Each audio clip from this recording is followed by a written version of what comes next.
The following story has been brought to you by StoriesToInspire.org.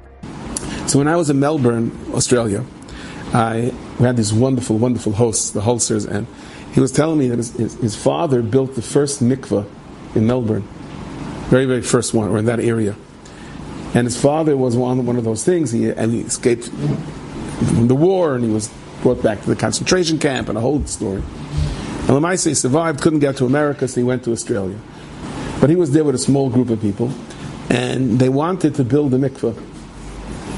They didn't have the know-how. They didn't have. They had someone who was a Rav who told them what to do, but they didn't have the money. They didn't have the bulldozers. They didn't have the thing. They did have the property though. And this year, Mr. Holzer said, the Germans took me on slave labor battalions, and they gave me a big hammer, and I had to smash down Metzevis in Yiddish cemeteries, and I had to learn how to reprocess the concrete and build roads with it. He said, I feel now I have a shtickl necham.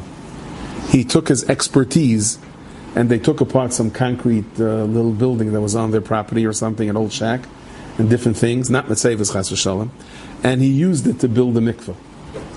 He said that was my bracha.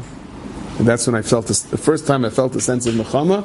He said they used that mikveh for a while. Of course, that eventually was replaced with a regular mikveh, but the Rav said it's okay. He says, every single time, he said, how many tears I cried, how tzebrachan I was when I had to break those mitzvahs at gunpoint to my head. And now I'm taking, you Germans taught me how to build a mikveh. He said, that was a nitzachon and nechama that I can't tell you what it did for me. So I was thinking to myself, malachim could come down, they could create a mikveh tahara, keherifying like the blink of an eye. But they can't build that mikveh. Can't build it. So in fact, there was a Achmas Sefer Torah in Yerushalayim. There was a Achmas Sefer Torah, the Engelart Mishpacha, that lost two children in Miron. And there were two Sifrei Torah that they were Achmas Sefer Torah. And my daughter called me up. She said, you have to hear this, she said. The Achmas Sefer, there were hundreds and hundreds of people walking on the streets of Yerushalayim with this Achmas Sefer Torah, and they were playing, the music was playing all the Miron Nigunim. It boggles the mind.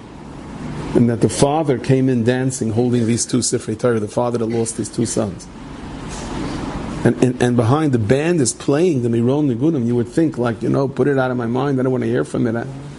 There could be malach in a shemayim, but what a guf can do, what a neshama can do in a guf, the Mesirat Nefesh, the level of amunah from the depths, from inside, is not something that any malach in the world could possibly conjure up. The Avodas Yisrael in this week's parsha, it's a skula to mention the Avodas Yisrael Thursday night, Fischel Schachter, I have in mind, whatever chayla, shouldn't be any, but he says that he constantly brings medrash after medrash that says, the Eibusha says to the malachim, it's true, your madrega is much higher. You look at a malach, you could burn up. But a malach never built a mikveh with the concrete, that with the know-how that the Germans taught him to do it, and a malach never held such two Sefer Torahs and sang the Nigunim of Miron after what happened is almost impossible to understand so many years later.